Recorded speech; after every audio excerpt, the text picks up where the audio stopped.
Good morning students and welcome back to our new online session.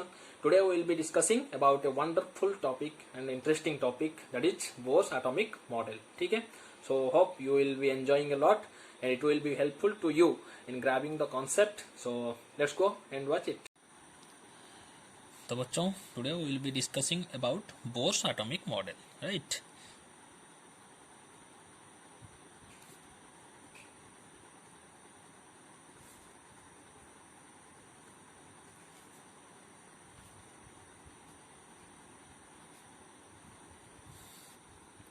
So before going into the topic, पहले हमें पता करना पड़ेगा कि पहले से तो बहुत सारे एटॉमिक मॉडल दूसरे साइंटिस्ट के द्वारा प्रपोज किए गए थे, तो फिर बोर ने अपना एटॉमिक मॉडल क्यों प्रपोज किया? इसका कारण यही है बच्चों कि उनके पहले जो साइंटिस्ट थे रदरफोर्ड, उन्होंने एक एटॉमिक मॉडल प्रपोज किया था। उस एटॉमिक मॉडल में कुछ ड्रॉबैक्स थे, ठीक है। तो पहले उन्हीं ड्रॉबैक्स को समझ लेते हैं, which led Bohr to propose a new atomic model, ठीक है। तो रदरफोर्ड का जो पहला एटॉमिक मॉडल था,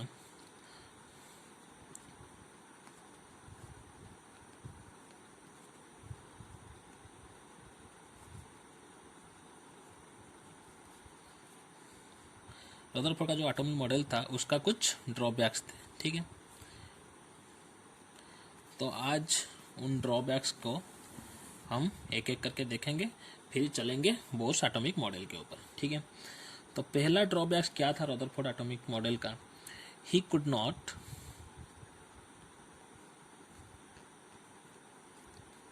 explain the stability of atom, right. इसका मतलब क्या है बच्चों? ये जो स्टेबिलिटी ऑफ एटम है उसको रदरफोर्ड क्यों एक्सप्लेन नहीं कर पाए? हमें पता है जैसे कि क्लासिकल इलेक्ट्रोमैग्नेटिज्म में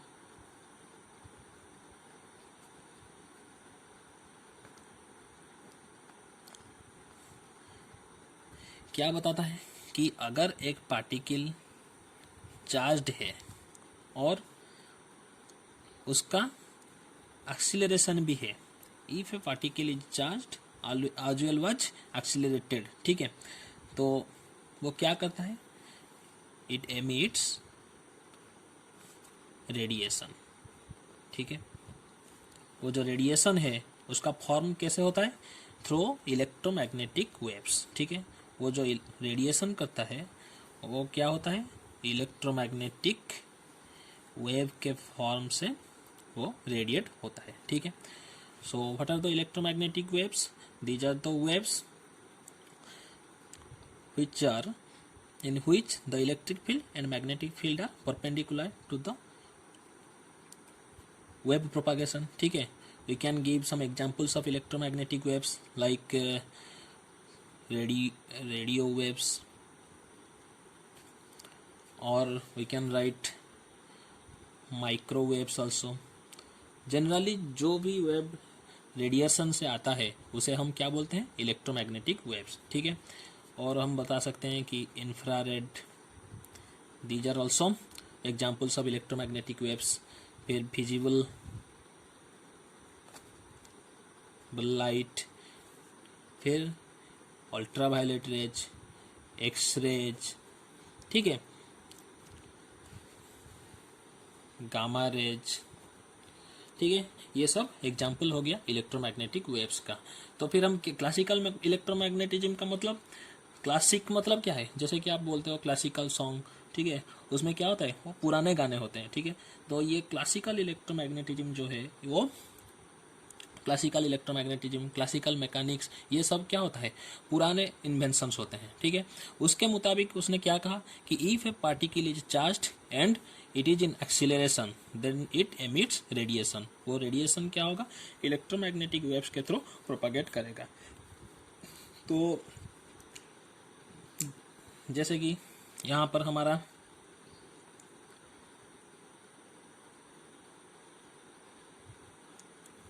इलेक्ट्रॉन है, सॉरी न्यूक्लियस है, ठीक है। This is our electron which is revolving around the nucleus in a circular orbit according to Rutherford's atomic model. ठीक है, तो न्यूक्लियस का रेडियस अगर 10⁻⁻15 मीटर मान लेते हैं, फिर आटम का, ये जो आटम है इसका एटॉमिक रेडियस है कितना है 10⁻⁻10 मीटर। ये है इलेक्ट्रॉन, ठीक है, negatively charge, this is nucleus, positively charge, यहाँ पर प्रोटॉन वगैरह होते हैं। ठीक है, and this electron has A velocity here. ठीक है, अगर ये इलेक्ट्रॉन यहाँ पर होता तो इसका वेलोसिटी क्या होता, लाइक दिस। अगर ये इलेक्ट्रॉन यहाँ पर होता तो इसका वेलोसिटी क्या होता है, like this, in this direction. अगर ये इलेक्ट्रॉन यहाँ पर होता तो velocity will be like this, in this direction. ठीक है, as the electron is orbiting in a circular path in a nucleus, then its velocity changes, magnitude change नहीं होता, लेकिन वेलोसिटी का डायरेक्शन क्या होता है, हर पॉइंट में अलग अलग होता है। So we can say that this electron has a charge as well as acceleration, because velocity change हो रहा है, इसका मतलब क्या है, एक्सीलरेशन है। इस इलेक्ट्रॉन का क्या है, चार्ज है, which is negative in nature. ठीक है, और क्या है, acceleration, which is centripetal in nature, है कि नहीं। जैसे कि ये इलेक्ट्रॉन सर्कुलर पाथ में मूव कर रहा है तो एक्सीलरेशन इसका सेंट्रीपेटल फोर्स होगा, तो एक्सीलरेशन भी सेंट्रीपेटल ही होगा, because this electron is attracted by this positive nucleus through a centripetal force which is represented by electrostatic force of attraction। तो उसका जो एक्सीलरेशन होगा वो भी सेंट्रीपेटल इन नेचर होगा। तो जैसे कि इलेक्ट्रोमैग्नेटिज्म में बताया कि if A charge particle is moving with an acceleration, ठीक है, तो क्या होता है, this electron gradually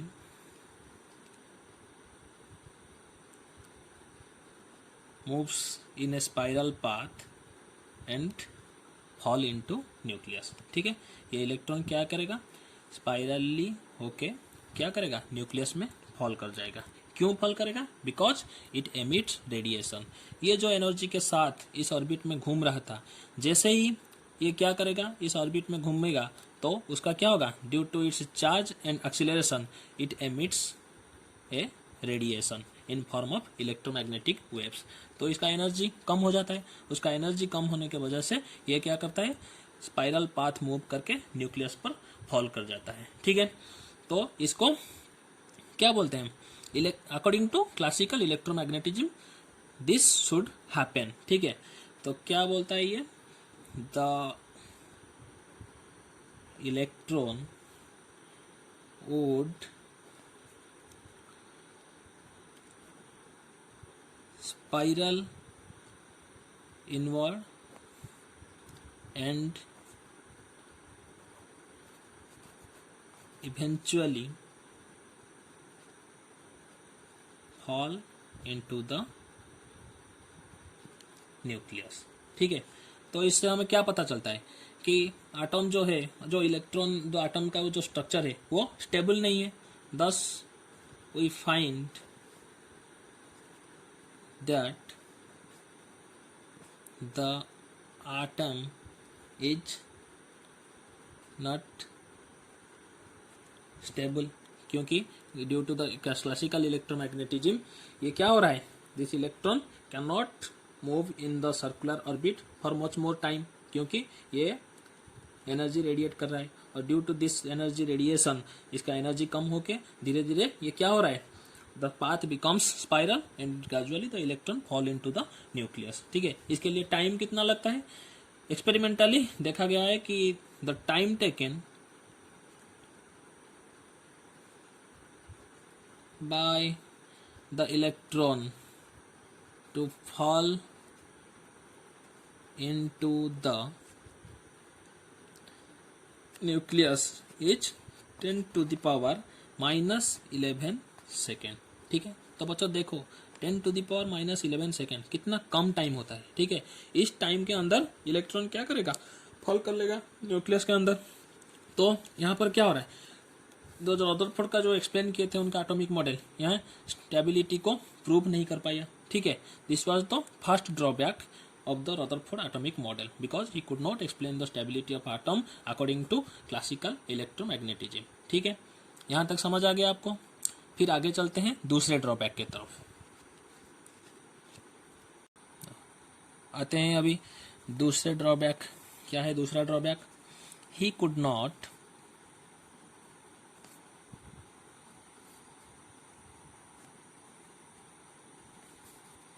explain the line spectra of atom, ठीक है। In the last videos I have already taught about what is spectrum and how many spectrum are there, continuous spectrum, absorption spectrum, line spectrum or emission spectrum. I have told you in detail. So if you are not remembering those things, then you can go back to that video and you can watch it again, ठीक है। तो यहाँ पर हम उसका application देखेंगे कि Rutherford के जो मॉडल उन्होंने दिया उसमें ही could not explain the line spectra of atom, ठीक है। अकॉर्डिंग टू द क्लासिकल, यहाँ पर भी वही क्लासिकल इलेक्ट्रोमैग्नेटिज्म का एक पार्ट है, क्योंकि अकॉर्डिंग टू क्लासिकल इलेक्ट्रोमैग्नेटिज्म बहुत सारे चीज़ें डिफरेंट बिहेव करते हैं, तो उनको भी एक्सप्लेन करना पड़ेगा, ठीक है। अगर आप कोई भी पोस्टुलेट अगर दे रहे हो या कोई भी एटॉमिक मॉडल आप सजेस्ट कर रहे हो तो you have to satisfy all the aspects, ठीक है कि नहीं।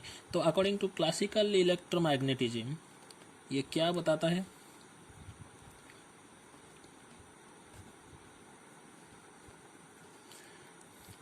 That the frequency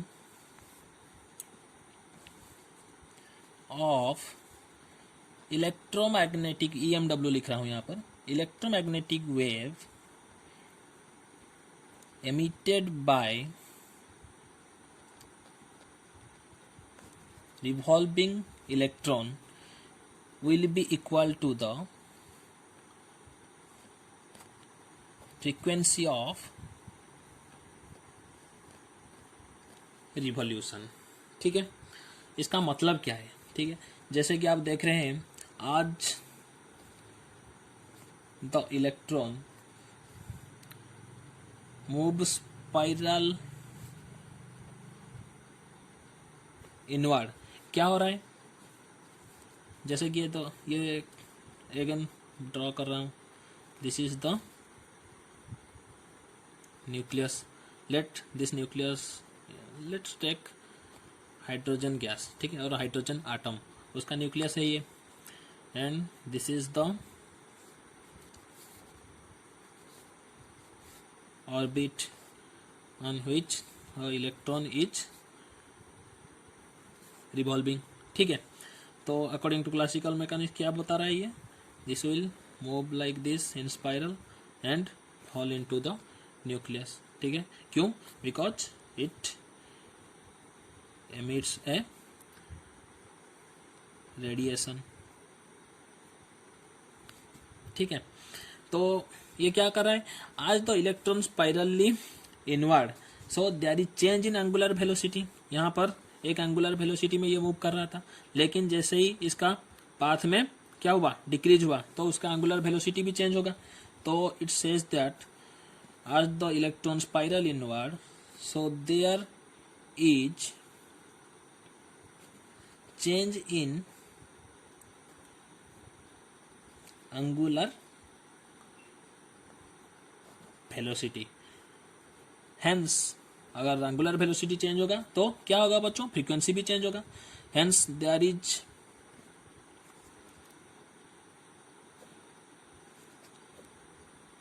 change in frequency, and this change in frequency should be what? Continuous. This change in frequency is continuous, ठीक है। So we should observe a continuous spectra,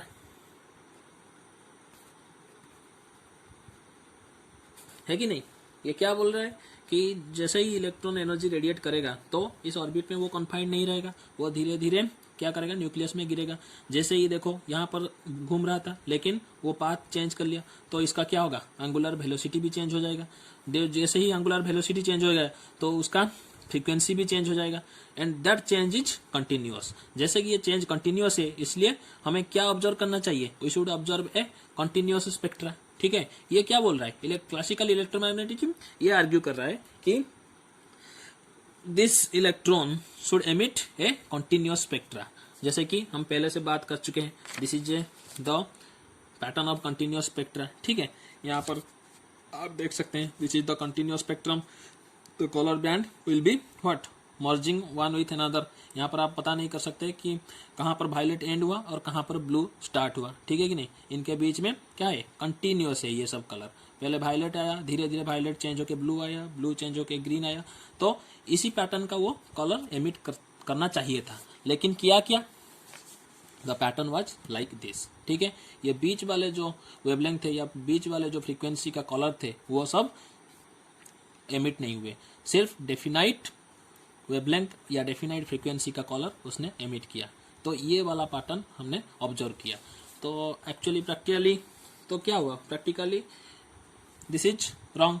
तो उन्होंने क्या किया, but that doesn't actually happens here. हमें क्या मिलता है इन practical, we observe what,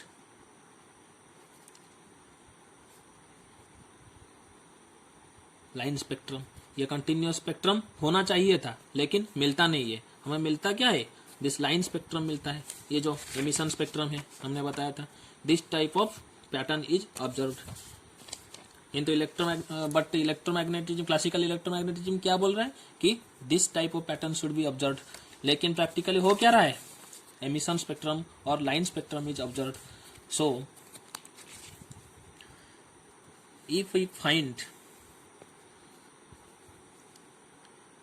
the frequency of revolving electron, then what should be it like, अगर हम if velocity of electron, ये जो इलेक्ट्रॉन है इसका कुछ वेलोसिटी होगा, इस वेलोसिटी को अगर हम पकड़ लेते हैं 2.2 into 10 to the power 6 meter per second, अगर रेडियस ऑफ ऑर्बिट, ये जो स्पेसिफाइड ऑर्बिट है उसका रेडियस अगर हम पकड़ लेते हैं 5.3 into 10 to the power -11 meter, then the frequency of electron is given by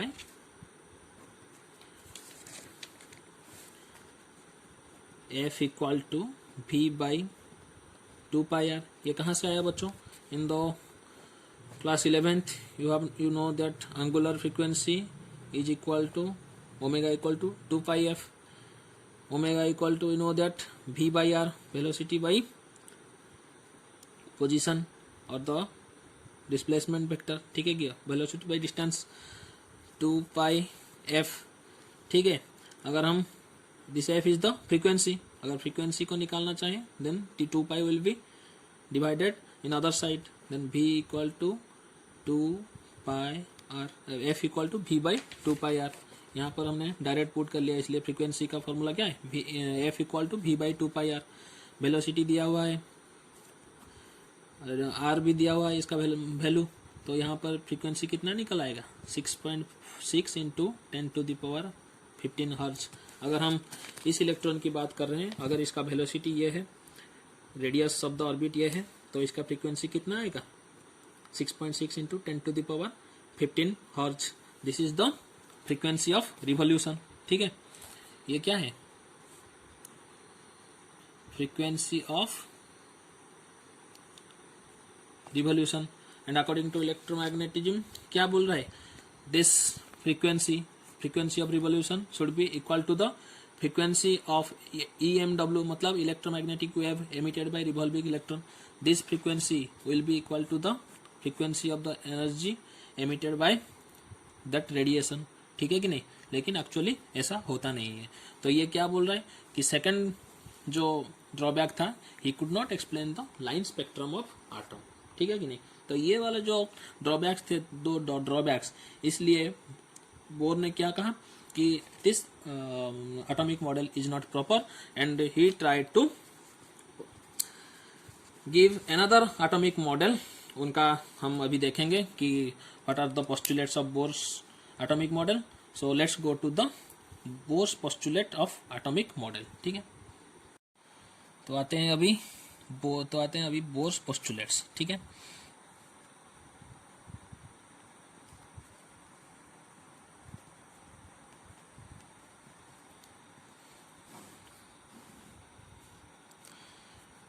ये 1913 को उन्होंने दिया था, ठीक है। In NCERT you have been given that there are 3 postulates of Bohr's atomic model. So the first postulate is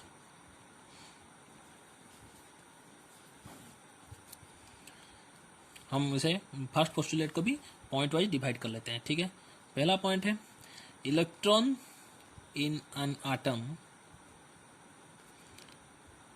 revolve in certain stable orbits, ठीक है। Second में उन्होंने क्या बताया, these orbits have fixed energy or definite total energy, ठीक है। and these energy and these are called, ये जो ऑर्बिट है, these orbits are called stationary states और एनर्जी लेवल्स, ठीक है। देखिए बोर, अकॉर्डिंग टू बोर उन्होंने क्या बताया कि if this is the nucleus, ठीक है, this is the nucleus, then electrons revolve the nucleus in certain stable orbit, ठीक है कि नहीं। जैसे कि this is a stable orbit and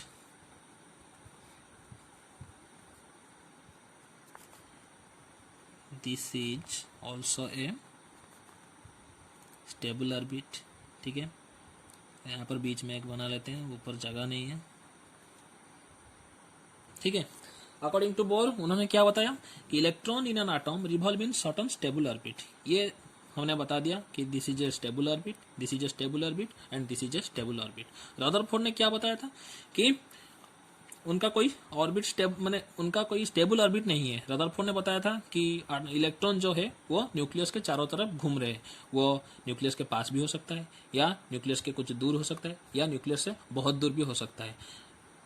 मगर वो बोर ने क्या बताया कि electrons in an atom revolve in an certain stable orbit. ये यहाँ पर ऑर्बिट में मूव कर सकता है, यहाँ पर मूव कर सकता है, ये in between this two orbits there is no electron is revolving around the nucleus, ठीक है। उन्होंने क्या बता दिया कि इलेक्ट्रॉन तो मूव कर सकता है लेकिन वो क्या है, एक डेफिनाइट स्टेबल ऑर्बिट में मूव करेगा, वो जहीं कहीं भी मूव नहीं कर सकता, ठीक है। तो these orbits have fixed energy and definite total energy, ठीक है। उनका जो ये जो एनर्जी स्टेबल एनर्जी ऑर्बिट से और स्टेबल ऑर्बिट से उनका एक डेफिनाइट एनर्जी है। जैसे कि ये वाले एनर्जी को हम बोलते हैं -13.6 इलेक्ट्रॉन वोल्ट, ठीक है। ये वाला जो ऑर्बिट है इसका एनर्जी को हम ले लेते हैं -3.4 इलेक्ट्रॉन वोल्ट।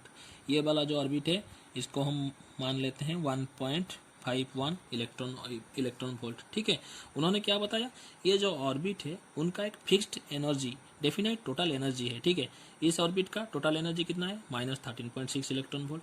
इस स्टेबल ऑर्बिट का एनर्जी कितना है, -3.4 इलेक्ट्रॉन वोल्ट। इस स्टेबल ऑर्बिट का एनर्जी कितना है, -1.51 इलेक्ट्रॉन वोल्ट। ठीक है, तो जो इलेक्ट्रॉन होगा, यहाँ पर एक इलेक्ट्रॉन मूव कर रहा है, यहाँ पर एक इलेक्ट्रॉन मूव कर रहा है, यहाँ पर एक इलेक्ट्रॉन सर्कुलर पाथ में मूव कर रहे हैं न्यूक्लियस के चारों तरफ। तो उन्होंने क्या बताया, ये जो इलेक्ट्रॉन है इनका एनर्जी भी इसी ऑर्बिट के हिसाब से ही स्थिर होगा। ठीक है कि नहीं, जैसे कि अगर ये -13.6 इलेक्ट्रॉन वोल्ट है तो इस इलेक्ट्रॉन का एनर्जी भी -13.6 इलेक्ट्रॉन वोल्ट ही होगा।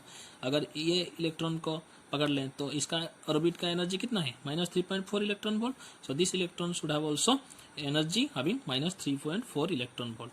अगर इस ऑर्बिट को हम पकड़ लें तो this electron should have energy -1.51 electron volt. ठीक है, हर एक इलेक्ट्रॉन का अपने ऑर्बिट के साथ रिश्ता है। कौन सा रिश्ता है, अगर इसका जितना भी एनर्जी है ऑर्बिट का, electron should have that energy to revolve in that stable orbit. ठीक है, यहाँ पर 13.6 इलेक्ट्रॉन वोल्ट है, उसके बीच में 13.6 और न्यूक्लियस के बीच में दूसरे सब होंगे, जैसे कि -12, -10, -11, -6 वगैरह ये सब होंगे। ठीक है कि नहीं, लेकिन उस एनर्जी लेवल में कोई भी इलेक्ट्रॉन मूव नहीं करता, क्योंकि उनके बोर्स के पोस्टुलेट के हिसाब से electron in an atom revolve in certain stable orbit, और ये जो स्टेबल ऑर्बिट है यही वाले एनर्जी को स्टेबल ऑर्बिट बोलते हैं। ठीक है, these are the orbits which has the total energy like this. ठीक है, जब हम आगे देखेंगे तो ये वाले सब वैल्यू निकल के आएंगे सामने। ठीक है, तो यहाँ पर दूसरा हमने क्या देखा, electrons have same energy as that of the orbit in which it is revolving। ठीक है, और एक इम्पोर्टेंट पॉइंट उन्होंने बताया कि while revolving in a particular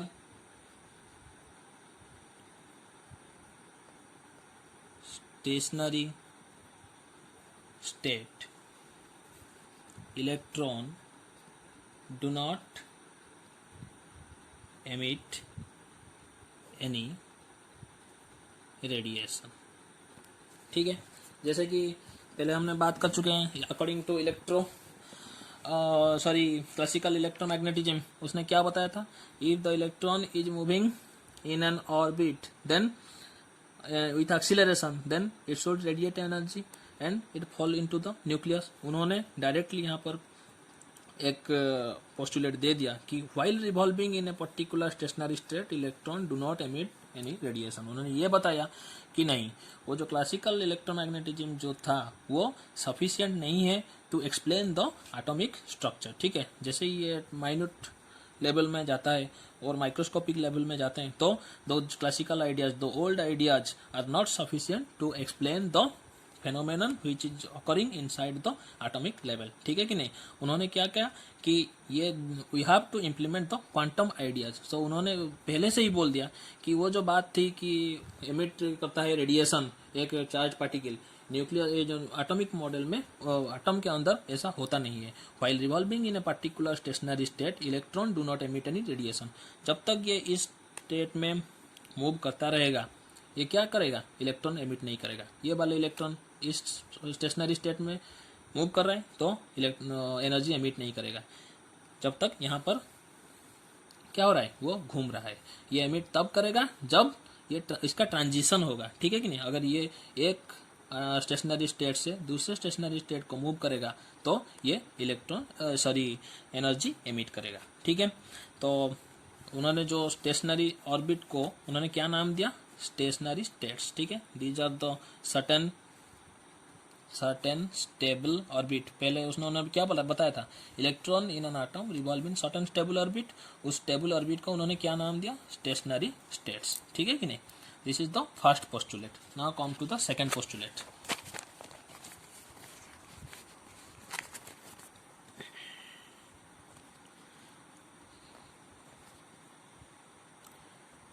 second postulate, उसमें क्या क्या है उन्होंने, और this is also called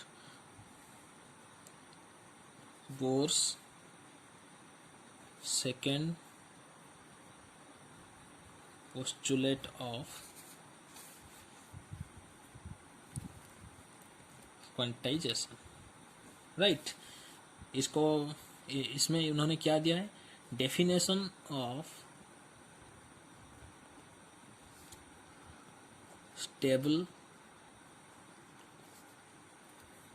orbit को, जो स्टेबल ऑर्बिट है उन्होंने उसको डिफाइन किया है इसमें। तो क्या बताया है उन्होंने, it states that electron revolves around the nucleus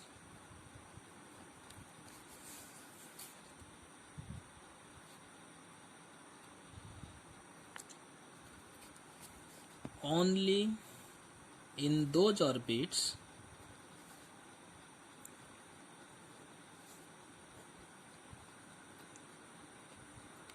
for which the angular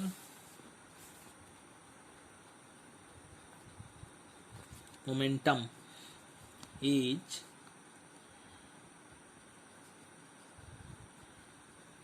some integral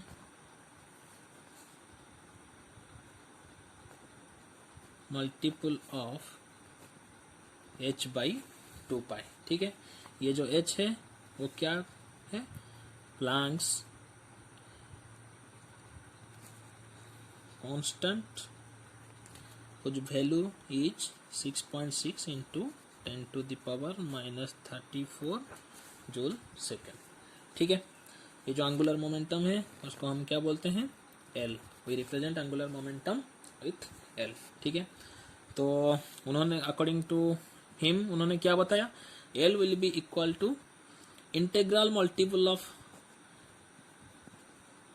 what, integral multiple of h by 2 pi. अगर हम जो ऑर्बिट्स है उन्हें के एल एम एन, ठीक है कि नहीं, अगर सेल को के एल एम एन ऐसा वगैरह दिखाते हैं, जैसे कि if this is the nucleus, then this is one energy level, let this is K, this is second energy level, we can write L for this. This is the third energy level, we can write M, and we can move so on। ठीक है कि नहीं। तो जैसे कि उन्होंने बताया कि L will be equal to h by 2 pi for K cell, for L cell it will be equal to 2h by 2 pi, for M cell it will be equal to 3h by 2 pi। So according to him L will be equal to nh by 2 pi। ठीक है, उन्होंने क्या बताया, the angular momentum will be equal to the integral multiple, n represents the integer. ठीक है, इसे क्या बोलते हैं हम, क्वांटम नंबर भी बोलते हैं। For K cell n will be 1, that's why h by 2 pi। For L cell n will be what, 2, that's why 2h by 2 pi। For M cell n, the value of n will be 3, that's why we can find the angular momentum in different stationary states। ठीक है कि नहीं। तो according to second postulate Bohr ने क्या बताया कि L will be equal to the angular momentum will be equal to the integral multiple of h by 2 pi। n should be an integer, this is quantum number, but its value should be an integer। ठीक है, मतलब इसका value 1 2 3 4 ऐसे होना चाहिए। आप नहीं बता सकते कि इस वैल्यू इज 1.2 और 2.3। ठीक है कि नहीं, दिस इज नॉट एप्लीकेबल, क्योंकि n should be integral multiple of h by 2 pi। That's why n should be an integer. इसे क्या बोलते हैं? Bohr's second postulate of quantization. Quantization मतलब क्या है? जिसका वैल्यू हम निकाल सकते हैं, जिसको हम गिन सकते हैं, ठीक है कि नहीं? जैसे कि हमने एल का वैल्यू अभी निकाल पाए, तो इसलिए क्या बोलते हैं इसे? This is the Bohr's equation for quantization. तो फिर देखते हैं यहां पर क्या है, L is the angular momentum. अब हमें देखना पड़ेगा कि in class 11th you have already learn that angular momentum is equal to R cross P, ठीक है कि नहीं? R is the what? Position vector and P is the momentum, is the cross product है, ये multiple simple multiplication नहीं है, this is the cross product, ठीक है? तो we can write like this, R cross angular momentum का formula क्या है? एम इंटू भी, ठीक है? So we can write that M into R cross V in cross product, what happens? A cross B becomes AB sin theta, so R cross B will be equal to MRV sin theta, ठीक है? देखिए अभी यहां पर हमने क्या लिखा? MRV sin theta, L का निकला। Here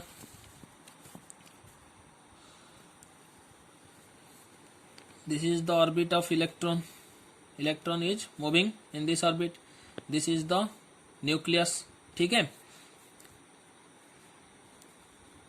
तो the velocity of the electron will be like this, ठीक है? And this is the r vector. The angle between them is what? 90 degree. Velocity मतलब ये टेंजेंट होगा तो वेलोसिटी। अगर यहाँ पर भी देखेंगे इलेक्ट्रॉन का, the velocity of the electron is like this, r is like this, उसका एंगल कितना है? 90 degree.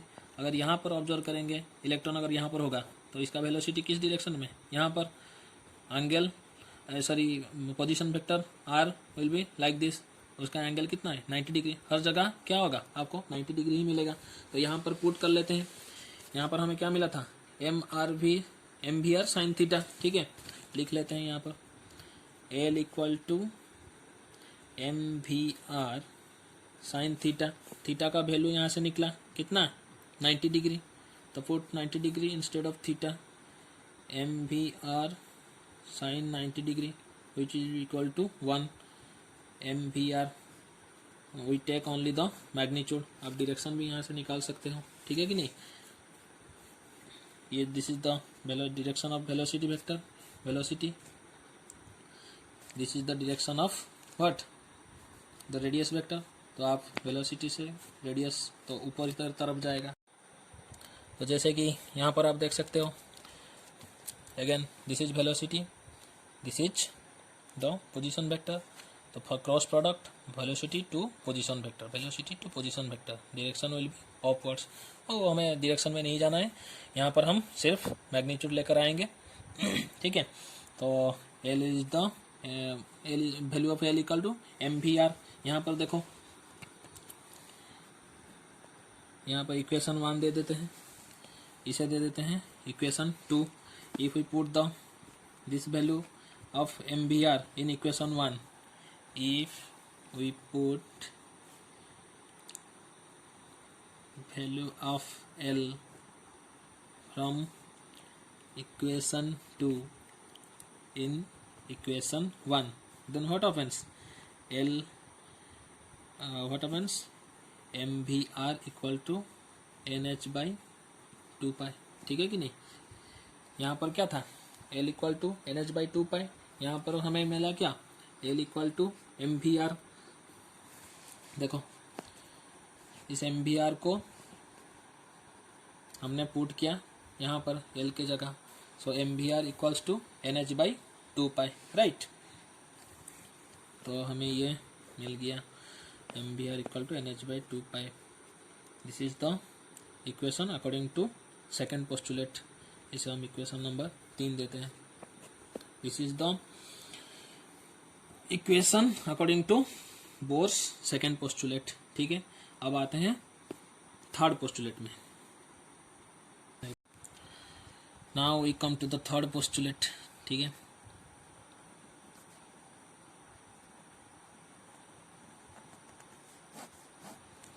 In the third postulate, what he suggests that the electron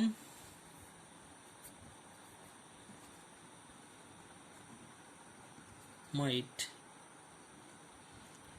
make a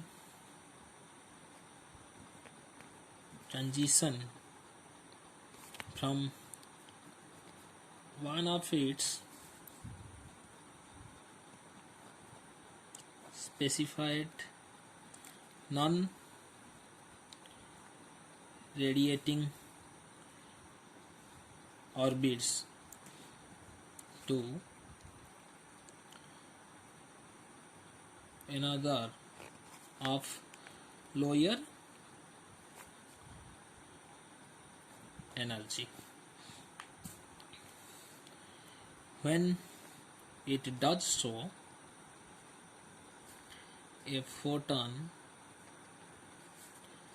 is emitted having energy equal to the energy difference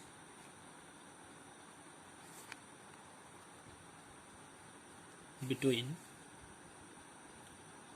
initial and final state. The frequency of the emitted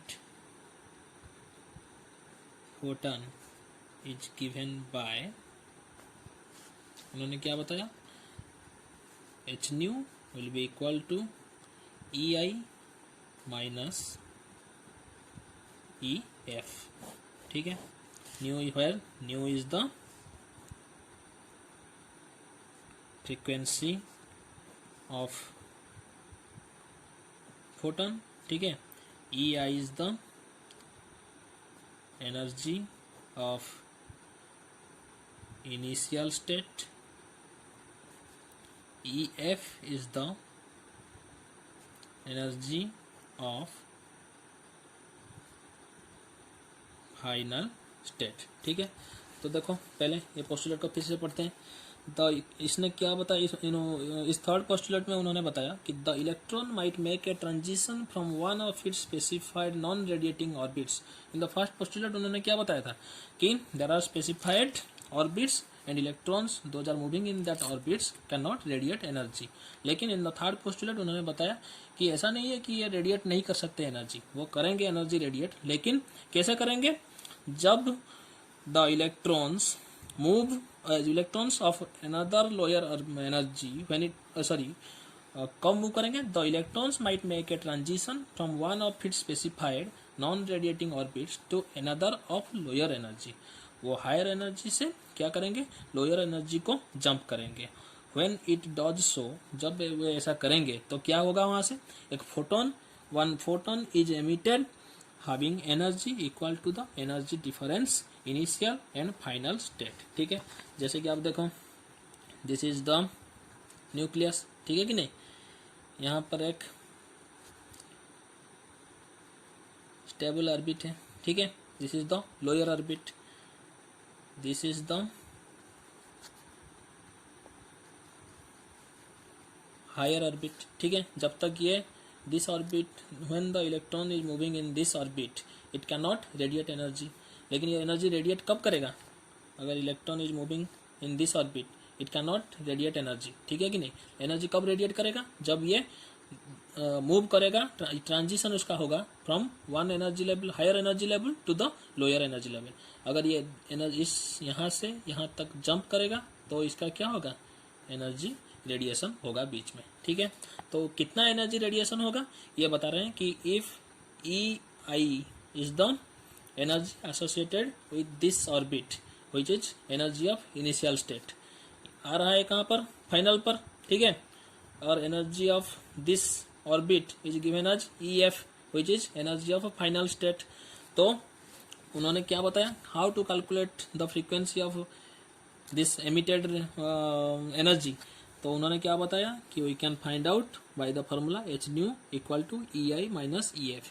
अगर इसका total energy हमें मालूम है initial state का, अगर final state का total energy मालूम है हमें, तो इन दोनों का हम क्या माइनस कर लेते हैं इनिशियल से फाइनल तक, क्योंकि this will be bigger because this energy is a higher energy state and this is lower energy state. तो इसका अमाउंट इससे बड़ा होगा. तो इसका जो भी वैल्यू निकलेगा उससे हम अगर प्लैंक्स कांस्टेंट को डिवाइड कर ले तो हमें क्या मिल जाएगा, frequency of the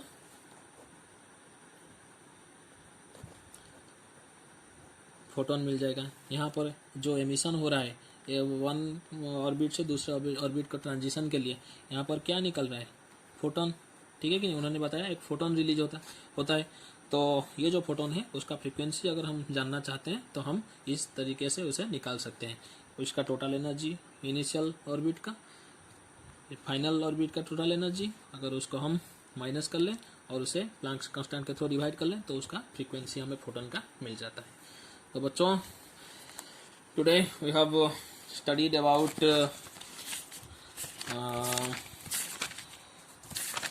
or other force drawbacks which led to give the Bohr's atomic model.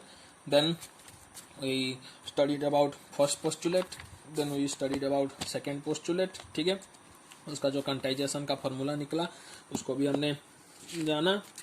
फिर हम आए थर्ड पोस्टुलेट की तरफ. For today that's all. In the next class we will discuss about the calculations. हम कुछ करेंगे जहाँ पर हमें वो एटम का वेरियस जो सेल है या फिर स्टेबल एनर्जी स्टेट है उसका radius, velocity, potential energy, kinetic energy, total energy, ये सब निकालना है. So in the next session we will be discussing that. Thank you for watching this video.